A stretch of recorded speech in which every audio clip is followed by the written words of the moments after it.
આજના blouse cutting લેક્ચરમાં આપણે deep neck blouse cutting master point front part number 2 વિશે સમજીશું, જેમાં અપર ચેસ્ટ લાઇન સુધી ગળું ડીપ બનાવવાનું હોય ત્યારે શું પ્રોસેસ કરવાની છે તે આપણે સ્ટેપ બાય સ્ટેપ સમજવાનું છે. અહીં જે નિયમ સમજાવ્યા છે તે પ્રમાણે આપણે માર્કિંગ કટિંગ કરવાનું છે. સૌપ્રથમ શોલ્ડર અને આર્મલની તરફ ચોરસ શેપનું કટિંગ કરવું અને શોલ્ડરનો પાર્ટ કેટલો રેડી જોઈએ છે તે પ્રમાણે માર્ક કરવું. જેમ કે 2.5 ઇંચ રેડી જોઈએ છે તો તે પ્રમાણે માર્ક કરવું. તો અહીં સમજાવવામાં આવ્યું છે તે રીતે. જો સૌથી પહેલાં અહીંયા ચોરસ કટિંગ છે, તો આપણે એલ શેપ દ્વારા અહીં ચોરસ શેપનું કટિંગ કરવાનું છે. હવે અહીં આપણે 2.5 ઇંચ શોલ્ડર રેડી જોઈએ છે, તો સૌથી પહેલાં 0.25 એન્ડ 1 પોઈન્ટ માર્જિનનું માર્ક અલગથી કરવું. અહીંથી 2.5 ઇંચ રેડી જોઈએ છે તે માર્ક અને 0.25 ગળાનું માર્જિનનું માર્ક કરવાનું છે. એલ શેપ સ્કેલ દ્વારા આ રીતે ટેમ્પરરી એક માર્ક કરી દેવાનું છે. અહીં ફ્રન્ટ પાર્ટનું નેક 7.5 ઇંચ આપણે રાખવાનું છે, તો 7.5 પર માર્ક કરીએ. હવે ધ્યાનથી સમજો કે અહીં આપણે 1/2 ઇંચનો ટક્સ લેવાનો છે, તો જે ગળું બનાવવાનું છે ત્યાંથી આપણે 1/2 ઇંચ નીચે ડીપ કરવાનું છે. આ પ્રકારની પ્રોસેસ આપણે પહેલેથી જ કરી દેવાની છે. બીજો પોઈન્ટ સમજીએ. તેમાં લખ્યું છે અપર ચેસ્ટ લાઇન સુધી ડીપનેક બનાવવાનું હોય તો સૌ પ્રથમ ગળાના શેપનું માર્ક કરવું, પછી 0.25થી 1/2 ઇંચ ટક્સનું માર્ક કરવું અને ગળાના માર્કથી બહાર પોતાની તરફ થોડું વધારે કટિંગ કરીને ટક્સને પેક કરવો અને તે પછી ગળાના ફાઇનલ શેપનું કટિંગ કરવું. આ પ્રોસેસ કરતાં આર્મહોલ શેપની ગોળાઈ થોડી બહારની તરફ આવી જતી હોય છે, એટલે એ જગ્યા પર ફરીથી વ્યવસ્થિત શેપ કરીને કટિંગ કરવાનું રહેશે. અહીં આપણે પહેલાં 1/2 ઇંચનો ટક્સનું માર્ક કરી દઈએ. એક્રોસ લાઇનથી 1 ઇંચ ઉપરની તરફ આ રીતે માર્ક કરીને ગળાની તરફના આ શેપને એલ શેપ સાથે મેળવતા અહીં સીધું માર્ક કરવાનું અને જ્યાં સિલાઈ છે ત્યાંથી એક માર્ક કરવાનું છે અને અહીં 1/2 ઇંચ ટક્સનું માર્ક કરવાનું છે. આ રીતે આપણે ટક્સનો શેપ બનાવવાનો છે. ગળું અહીં સુધી ડીપ બનાવવાનું છે. હવે આગળનો પોઈન્ટ સમજીએ. એક્રોસનું માપ ઘડી ભાગમાં 0.25થી 0.25 એન્ડ 1 પોઈન્ટ સુધી ઓછું રાખી શકાય. જેમ કે 6.25 અને 1 પોઈન્ટ ઘડી ભાગમાં રેડી છે, તો તેમાંથી 0.25 ઇંચ ઓછું કરતાં 6 એન્ડ 1 પોઈન્ટ રેડી બનશે અને 0.25 એન્ડ 1 પોઈન્ટ ઓછું કરતાં 6 ઇંચ રેડી બનશે. અહીં એક્રોસનું જે માપ છે તે આપણે 0.25 અથવા 0.25 અને 1 પોઈન્ટ સુધી આપણે ઓછું કરી શકાય. અહીં આપણે 0.25 અને 1 પોઈન્ટ ઓછું કરવાનું છે. હવે આર્મ અક્રોસ સ્કેલ દ્વારા આ શેપને અહીંથી ફરીથી ડ્રો કરવાનો છે અને અહીં મેળવતા આ રીતે શેપનું માર્ક કરવું. બેઝિક ફ્રન્ટ પાર્ટ કટિંગ કર્યો ત્યારે આર્મહોલનો શેપ જે કટિંગ કરવાનો છે તે 7.75 અને 1 પોઈન્ટ માપ આવેલો છે.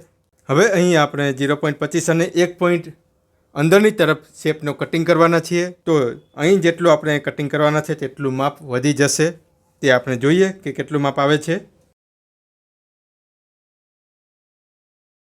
તો જુઓ, અહીં 8.25 ઇંચ આવ્યું છે, એટલે કે 0.25 અને 1 પોઈન્ટ ટોટલ માપ અહીં વધી ગયું છે. જેટલું માપ વધ્યું હોય તેટલું માપ અહીંથી બાદ કરવાનું છે. આ 0.25 અને 1 પોઈન્ટ માઇનસ કર્યું છે. હવે અહીં આપણે આ ગળાની તરફનો ટક્સ લગાવીશું તો અહીં 1 પોઈન્ટ ખુલશે, તો આપણે અહીંથી પણ 1 પોઈન્ટ હજુ ઓછું કરવાનું છે, એટલે ટોટલ 1/2 ઇંચ અહીંયાથી માઇનસ થશે. આ પ્રોસેસ આપણે પહેલાંથી કરી દેવાની છે અને ગળાના શેપ સાથે આ રીતે મેળવી દેવાનું છે અને માર્ક કરવાનું છે. હવે આપણે આ શેપને કટિંગ કરવાનું રહેશે.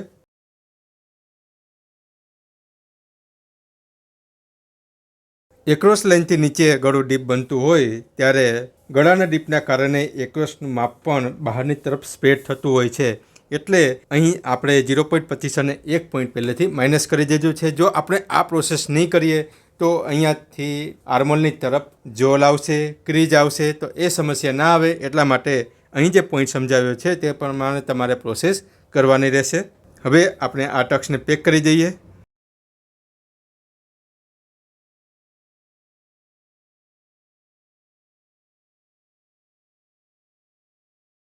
તો અહીં જુઓ, જ્યારે અહીં ટક્સ લગાવીએ ત્યારે અહીં 1 પોઈન્ટ ઓપન થાય છે, તો એ ઓપન થયેલું માપ આપણે પહેલેથી માઇનસ કરી દીધેલું છે.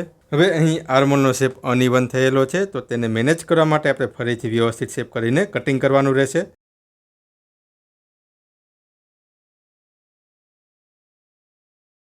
હવે જો અહીં વ્યવસ્થિત શેપ થઈ ગયો છે અને આ પ્રમાણે પ્રોસેસ કરતાં ગળાનું ડીપ અહીંયા વધી ગયેલું છે, તો અહીંયાથી સોલ્ડર પણ એ મુજબ માઇનસ થઈ જાય છે.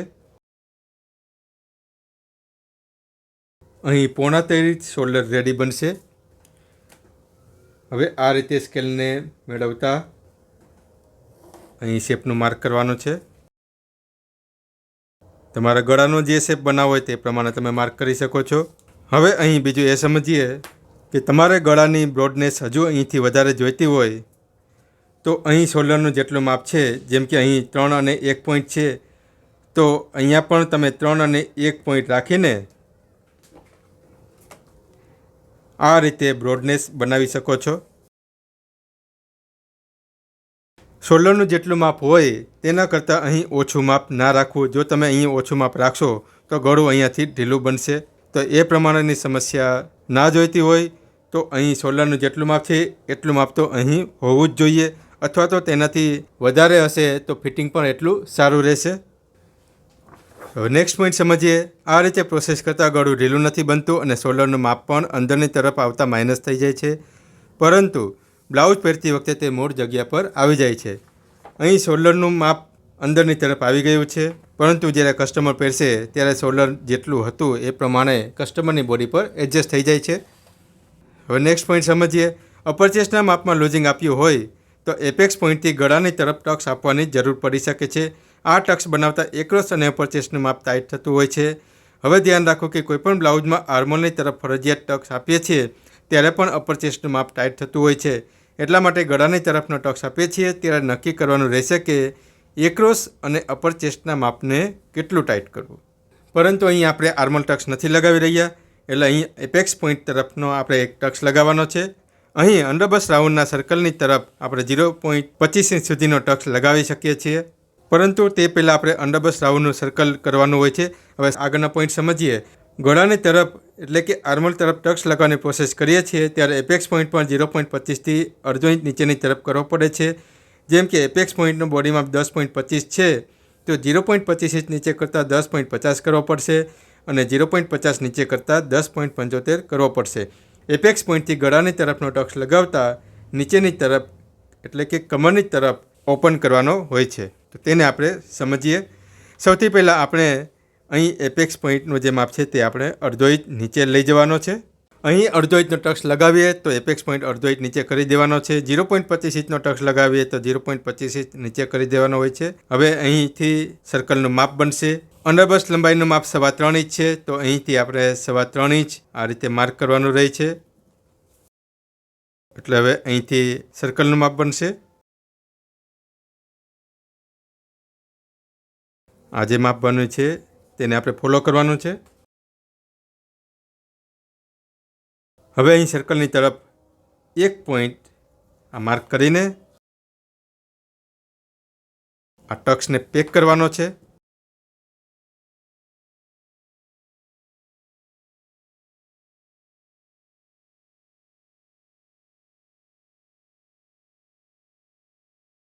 જો આ રીતે ટક્સને પેક કરીએ એટલે અહીંયા પપ બની જતો હોય છે, એટલે અહીંથી આપણે એને ઓપન કરવાનો હોય છે. હવે અહીં જોઈએ તો આ ટક્સને પેક કરતાં શોલ્ડર હજુ પણ અંદરની તરફ આવી જતું હોય છે. તો અહીં સુધીનું ડીપ બનાવવાનું છે, તો શોલ્ડરનું માપ અહીં 0.25 ઇંચ રેડી બનશે. હવે અહીં ગળાનો વ્યવસ્થિત શેપ કરીને ફાઇનલ કટિંગ કરવાનું છે.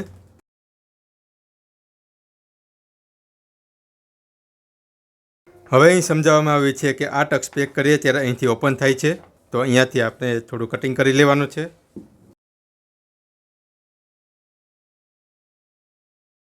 તો જુઓ અહીંયા જેટલું પેક કરીએ એટલું અહીં ઓપન થશે. નેક્સ્ટ પોઈન્ટમાં લખ્યું છે આર્મોલ ટક્સ માટે સ્પેશિયલ પેજ બનાવી છે, તેમાં ધ્યાનથી સમજવું. અને તે પછી લખ્યું છે કપ્સવાળા બ્લાઉઝમાં કપ્સનો શેપ રેગ્યુલર કપ્સ ગોળ હોવાથી બ્લાઉઝમાં બનતા ટક્સને સપોર્ટ કરે છે, એટલે સારું ફિટિંગ આવે છે. અને તે પછી લખ્યું છે ઉપરના દરેક પોઈન્ટ પ્રેક્ટિકલ સમજવા જરૂરી છે. તો અહીં ફ્રન્ટ પાર્ટ નંબર 2 પ્રમાણે પ્રેક્ટિકલ માર્ક કરીને આપણે સમજી ગયા છીએ. હવે અહીંથી આ ટક્સને કટિંગ કરી લેવાનો છે. અને હવે કપડા પર કટિંગ કરીને સમજીએ. એપેક્સ પોઈન્ટ પર ટ્રેસિંગ વ્હીલથી માર્ક કરી દો. હવે આ રીતે માર્ક કરવાનું છે.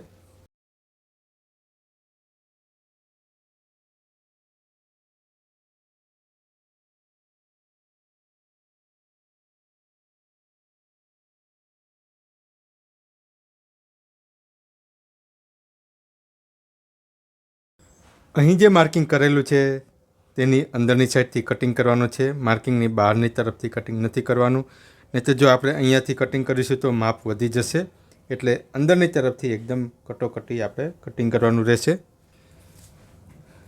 અહીં 0.25 અને 1 પોઈન્ટ માર્જિન માટે અલગથી માર્ક કરવાનું છે, જે કટિંગ કરવાનું છે.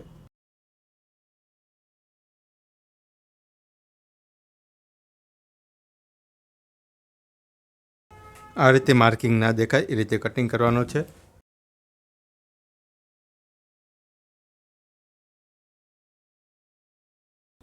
હવે અહીં ગળાની તરફ જોઈએ. અહીં ચોરસ શેપ કરતાં વધારે હોય તો એટલો પાર્ટ આપણે કટિંગ કરી દેવો. આ રીતે કટિંગ કરવાથી ગળાની તરફથી અહીં ઉચકાશે નહીં.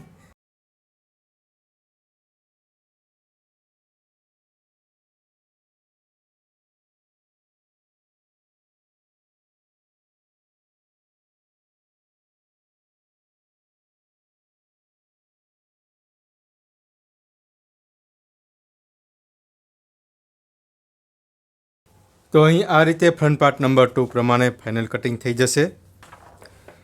પ્રિન્સેસ શેપ બનાવવા કે ફોર ટક્સ કે કટોરી જે પણ બનાવવાનું છે તેના માટે આપણે અલગથી સમજીશું. આપણે દરેક પોઈન્ટને સ્ટેપ બાય સ્ટેપ સમજવાના છે. સ્ટેપ બાય સ્ટેપ પોઈન્ટ સમજવાથી તમને દરેક પોઈન્ટ યાદ રહી જશે. પછી એકસાથે તમારે દરેક પોઈન્ટ ભેગા કરીને તમે આખું કટિંગ કરી શકશો. જેમ કે કટોરી બ્લાઉઝ કટિંગ કરવું છે તો કયા સ્ટેપ પ્રમાણે ફ્રન્ટ પાર્ટનું ગળું ડીપ બનાવવાનું છે તે તમને યાદ રહી ગયું હશે. કટોરીના પોઈન્ટ તમને યાદ રહી ગયા હશે તો એકસાથે તમે દરેક પોઈન્ટને ભેગા કરીને તમે કટિંગ કરી શકશો. તો એટલા માટે અહીં તમારે સ્ટેપ બાય સ્ટેપ પોઈન્ટ સમજવા ખૂબ જ જરૂરી છે, જેથી તમને સરળતાથી યાદ રહી શકે. હવે આપણે નેક્સ્ટ લેક્ચરમાં ફ્રન્ટ પાર્ટ નંબર 3 પ્રમાણે પ્રોસેસ સમજીશું. ત્યાં સુધી તમે ફ્રન્ટ પાર્ટ નંબર 1 અને 2 પ્રમાણે પ્રેક્ટિસ કરતા રહો. આજનો તમારો આ દિવસ શુભ રહે. ધન્યવાદ.